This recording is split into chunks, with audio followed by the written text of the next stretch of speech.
जब हमारे फायदे की बात आती है तो पेरेंट्स से ज्यादा इस ब्रह्मांड में ऐसा कोई नहीं होगा जो सबसे ज्यादा कंसर्न्ड होगा।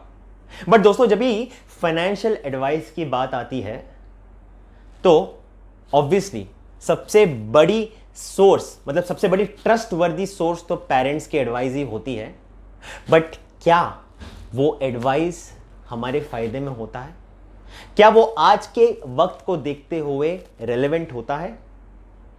आपका बहुत बहुत स्वागत है हेगड़े इन्वेस्टमेंट एकेडमी में। मैं धीरज आज आपसे कुछ ऐसे रीजंस के बारे में बात करने वाला हूं जिससे आपको यह पता चल जाएगा कि क्या जो एडवाइस आपके पेरेंट्स आपको दे रहे हैं, जो फाइनेंशियल एडवाइस आपके पेरेंट्स आपको दे रहे हैं, क्या वो आपके फायदे में है या नहीं।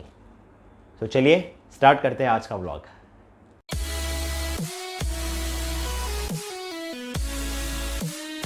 दोस्तों, जैसे ही एक बच्चा बड़ा होता है और जब वो कमाना चालू करता है, पेरेंट्स की सबसे बड़ी कंसर्न यही होती है कि क्या वो बच्चा पैसे सेव करेगा, अगर करता है तो किस में करता है, कितना करता है, वगैरह वगैरह। ये सारे सवाल उनके माइंड में घूमना चालू करते हैं। दोस्तों, यहां पर देखिए, जब पेरेंट्स अपने ज़माने के हिसाब से जो फाइनेंशियल एडवाइस हुआ करता था उनके ज़माने में, वो अगर एडवाइस अपने बच्चों को देते हैं, अगर हम अभी के वक्त के हिसाब से देखें तो उसकी बिल्कुल भी रेलेवेंस नहीं होती है। तो यहां पर the onus lies on the kid to ensure that कि वो अपनी खुद की रिसर्च करे, ड्यू डिलिजेंस करे, समझे कि उसकी नीड क्या है, उसके गोल्स क्या है और उसकी टाइमलाइन उसको क्या फॉलो करनी है। अगर ये वो खुद से नहीं कर पाता है तो उसको एक प्रोफेशनल फाइनेंशियल एडवाइजर को अप्रोच करना चाहिए। देखिए दोस्तों, मैं वापस से यहां पर यही चीज हाईलाइट करना चाहूंगा। मैं इस वीडियो के जरिए आपको इतना ही कहना चाहता हूं कि अगर आपके पेरेंट्स के फाइनेंशियल एडवाइस अपडेटेड नहीं है, पुराने ख्यालात के, पुराने ज़माने के हैं, तो वो आपके फ़ायदे में बिल्कुल नहीं रहने वाला है। तो ये चीज़ जानना आपके लिए बहुत ज़्यादा इंपॉर्टेंट है कि आपके फेवर में क्या है, आपके फ़ायदे में क्या है। प्रोबेबली पेरेंट्स क्योंकि अपडेटेड नहीं है। देखिए, पेरेंट्स तो डेफिनेटली हमारे हित में ही सोचते हैं, हमारे फ़ायदे में ही सोचते हैं, बट अनजाने में वो कुछ ऐसे एडवाइस दे देते, फाइनेंशियल एडवाइस दे देते हैं जो हमें फिर लॉन्ग टर्म में बहुत ज़्यादा उसका हमको नुकसान होता है।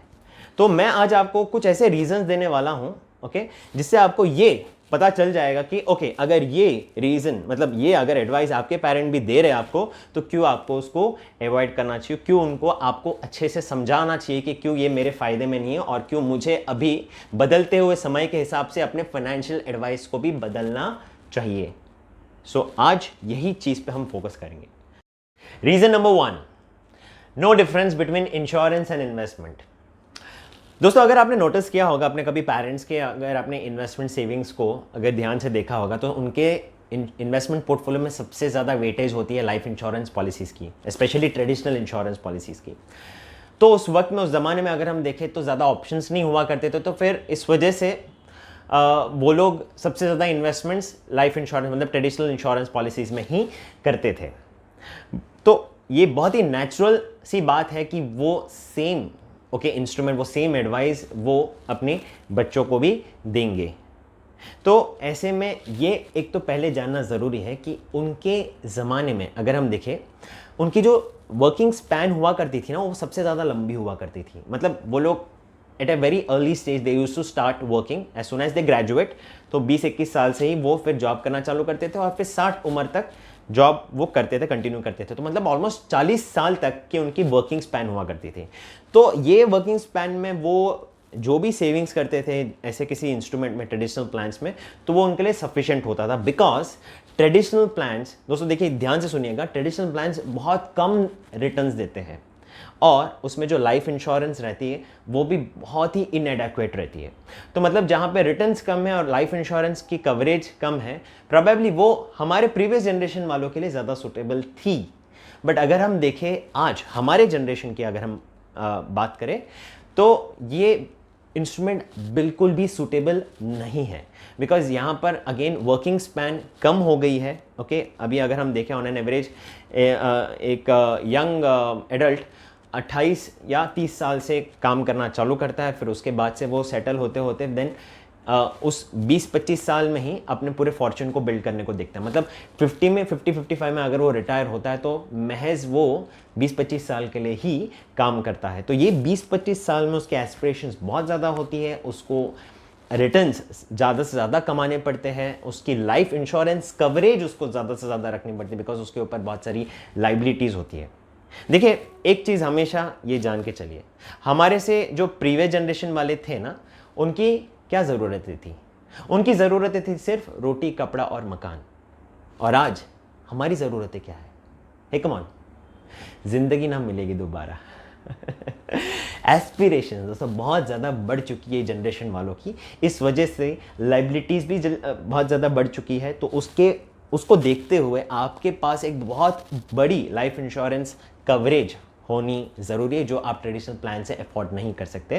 That is the reason you should never mix insurance and investment. और यहीं पे पेरेंट्स ज़्यादा से ज़्यादा अगर हम देखें तो एक ट्रेडिशनल इंश्योरेंस लेने के लिए जब भी बच्चे को सजेस्ट करते हैं, वो बिल्कुल भी उस बच्चे के फेवर में नहीं होता, बिकॉज ना ही उसमें ज़्यादा रिटर्न्स होते हैं, ना ही उसमें अच्छी खासी लाइफ इंश्योरेंस कवरेज होती है।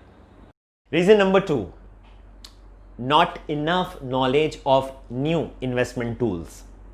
तो जैसे वक्त बदल चुका है, आज देखिए फाइनेंशियल मार्केट पूरा ओपन हो चुका है। आज इतने सारे एवेन्यूज़ है, चाहे फिर वो इक्विटी हो, डेट हो, इंटरनेशनल इक्विटीज़ हो, कमोडिटीज़ हो, बहुत सारे एवेन्यूज़ हैं।